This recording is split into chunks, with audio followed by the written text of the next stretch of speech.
Rareș, eu știu de la ești trist, dar numai de la ești trist nu e timpul să fii nervos de la mine și trebuie să mă zici ceva rău.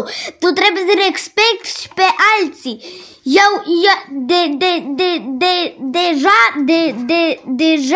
Deja tu te-ai lovit. Eu nu sunt de vină. Nu e numai de la tine. Tu trebuie să respecti pe alții, te rog. Bubu, să știi că eu nu sunt supărat pe tine, dar e doar un pic vina ta și restul e doar vina mea, pentru că tu mă prindeai și mă zicea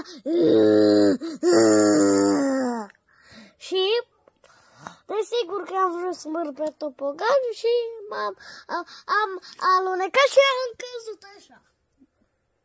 Și nu e vina ta. Și scuze că te-am făcut arțărgos, dar tu ai spus că sunt foarte arțărgos primul.